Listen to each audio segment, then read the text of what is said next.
देवताओं का रुद्र के पास जाकर अपना दुख निवेदन करना, रुद्र द्वारा उन्हें आश्वासन और चित्ररथ को शंखचूड़ के पास भेजना। चित्ररथ के लौटने पर रुद्र का गणों, पुत्रों और भद्रकाली सहित युद्ध के लिए प्रस्थान। उधर शंखचूड़ का सेना सहित पुष्पभद्रा के तट पर पड़ाव डालना तथा दानवराज के दूत और शिव की बातचीत।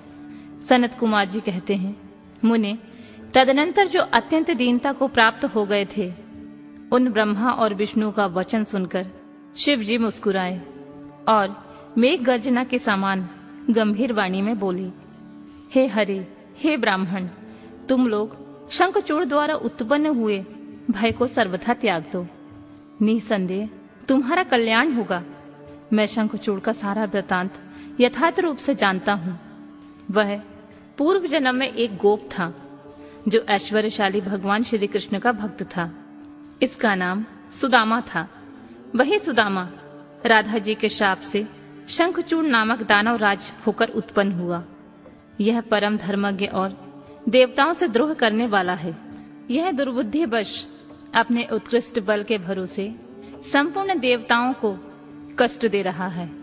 अब तुम लोग प्रेम पूर्वक मेरी बात सुनो और देवों को आनंदित करने के लिए शीघ्र ही कैलाशवासी रुद्र के समीप जाओ।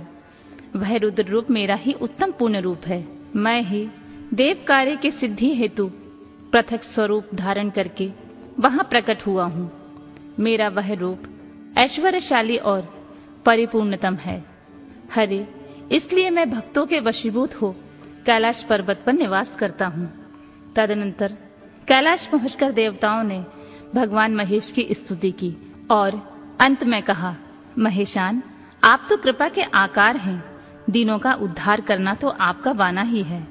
प्रभु, दानवराज शंखचूड़ का वध करके इंद्र को उनके भय से मुक्त कीजिए और देवों को इस विपत्ति से उबारिए।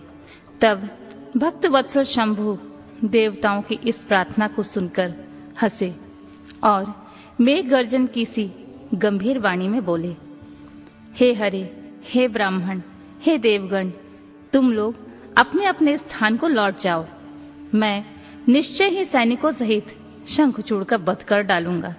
इसमें तनिक भी संशय नहीं है। सनत कुमार जी कहते हैं, व्यास जी, महेश्वर की उस अमृत वाणी वचन को सुनकर संपूर्ण देवताओं को परम आनंद प्राप्त हुआ।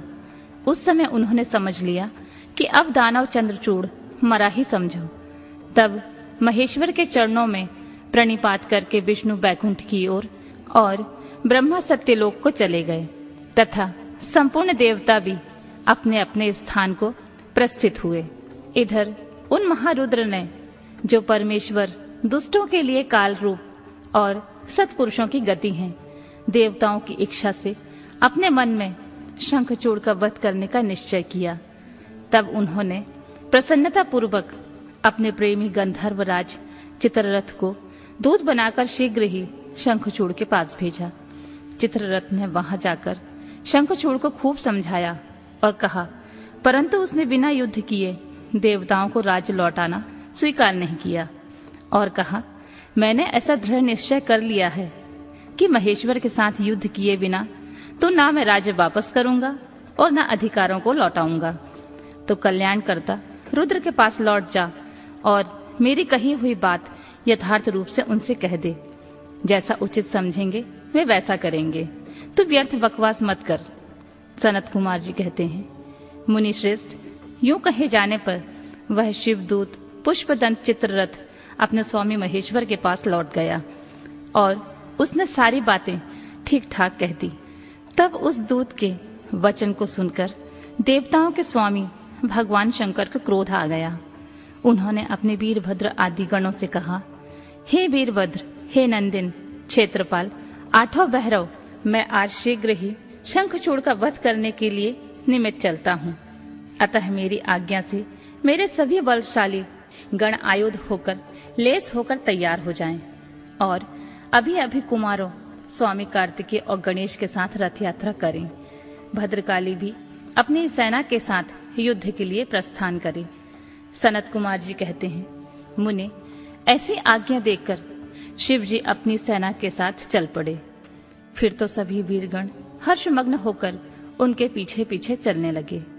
इसी समय संपूर्ण सेनाओं के अध्यक्ष स्कंदन और गणेश भी हर्ष से भरे हुए कवच धारण करके सशस्त्र शिव जी के निकट आ पहुंचे।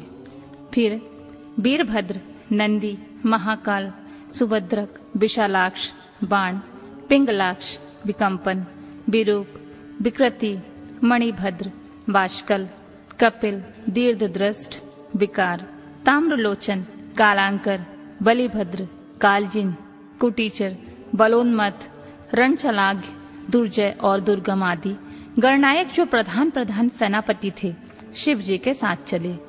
उनके गणों की संख्या करोड़ों की थी।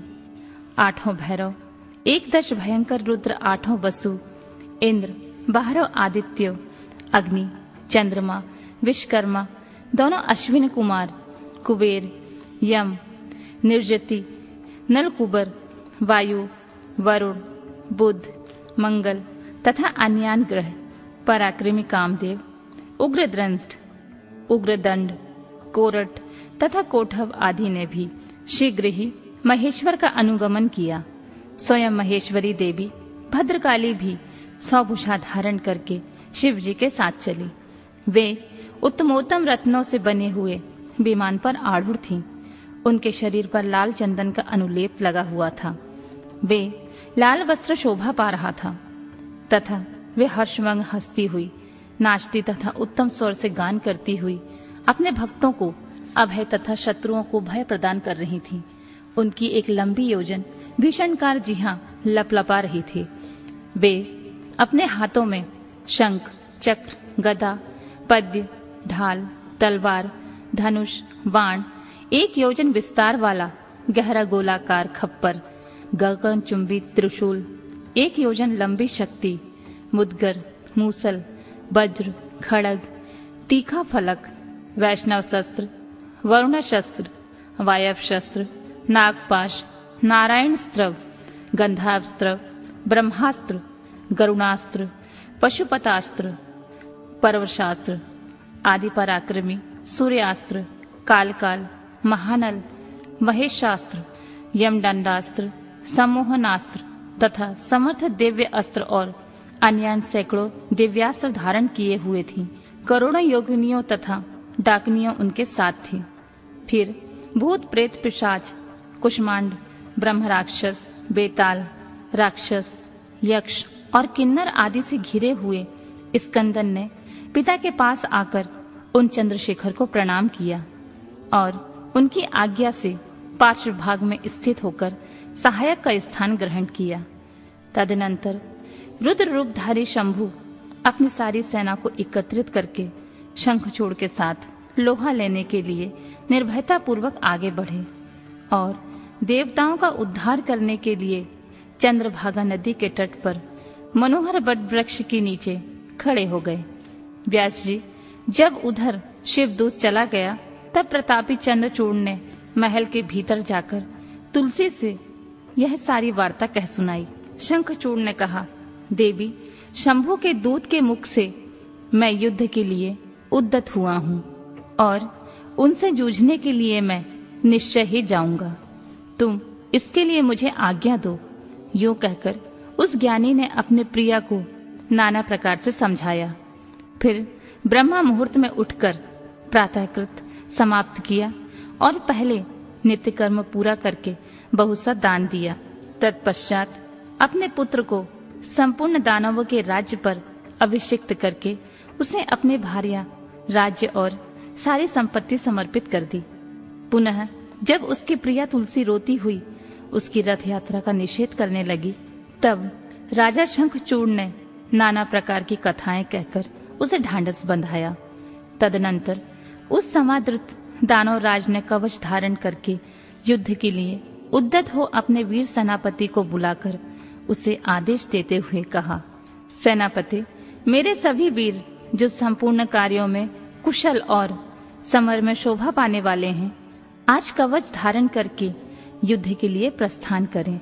सूरवीर दानवों और दैत्यों की 86 टुकड़ियां तथा बलशाली कंकणों की निर्भीक सेनाएं अस्त्र शस्त्र से सुसज्जित होकर नगर के बाहर निकले। करोड़ों प्रकार के पराक्रम प्रकट करने वाले जो असुर के 50 कुल हैं, वे भी देवों के पक्षपाती शंभु से युद्ध करने के लिए प्रस्थित हों। मेरी आज्ञा से ध्रुवों के 100 कुल के भी कवच से विभूषित हो शंभु के साथ लोहा लेने के लिए शीघ्र ही निकलें। कालकेयों, मौर्यों, दोहद्रों तथा कालकों को मेरी भी आज्ञा सुना दो। वे रुद्र के साथ संग्राम करने के लिए रण सामग्री से सुसज्जित हो चलें। सनत कुमार जी कहते हैं, मुने सेनापति को यूं आदेश देकर असुरों का राजा महाबली दानवेंद्र शंखचूड़ सहस्त्रों प्रकार की बहुत सी बड़ी सेनाओं से घिरा हुआ नगर से बाहर निकला। उसका सेनापति भी युद्ध शास्त्र में निपुण, महारथी, महान शूरवीर और रणभूमि में रथियों का अग्रगण था।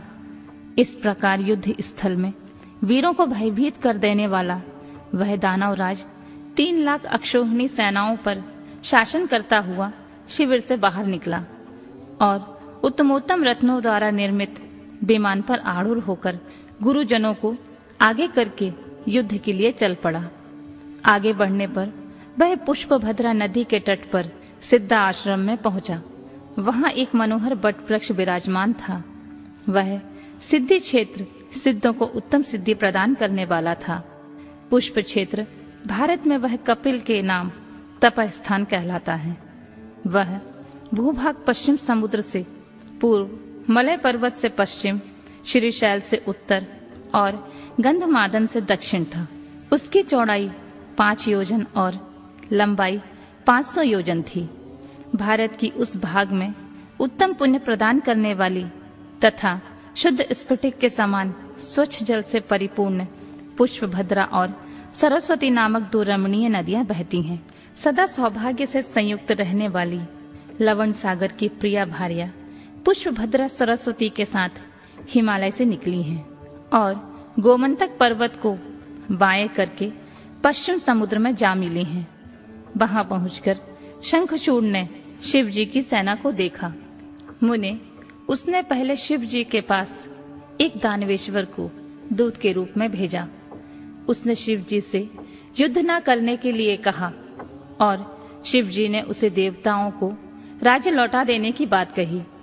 अंत में महेश्वर ने कहा, दूत, हम किसी का भी पक्ष नहीं लेते, क्योंकि हम तो कभी स्वतंत्र रहते ही नहीं, सदा भक्तों के अधीन रहते हैं और उनकी इच्छा से उन्हीं का कार्य करते रहते हैं।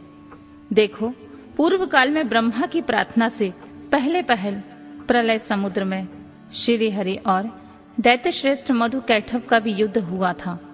पुनः भक्तों के हितकारी उन्हें श्री विष्णु ने देवताओं के प्रार्थना करने पर प्रहलाद के कारण हिरण्यकश्यप का वध किया था। तुमने भी यह सुना होगा कि पहले जो मैंने त्रिपुरों के साथ युद्ध करके उन्हें भस्म कर डाला था, वह भी देवों की प्रार्थना पर ही हुआ था। पूर्व काल में सर्वेश्वरी जगजननी का जो शंभु आदि के साथ युद्ध हुआ था और जिसमें उन्होंने उस दैत्यों का वध कर डाला था, वह भी देवताओं की प्रार्थना करने पर ही घटित हुआ था। वे ही सभी देवगण आज भी ब्रह्मा के शरणापन्न हुए थे। तब वे उन देवताओं और श्री हरि के साथ मेरी शरण में आए थे। दूत, इस प्रकार ब्रह्मा, विष्णु और देवगणों की प्रार्थना के वशीभूत होकर देवों के अधीश्वर होने के कारण मैं भी युद्ध के लिए यहाँ आया हूँ। तुम भी तो महात्मा श्री कृष्ण के श्रेष्ठ पार्षद हो।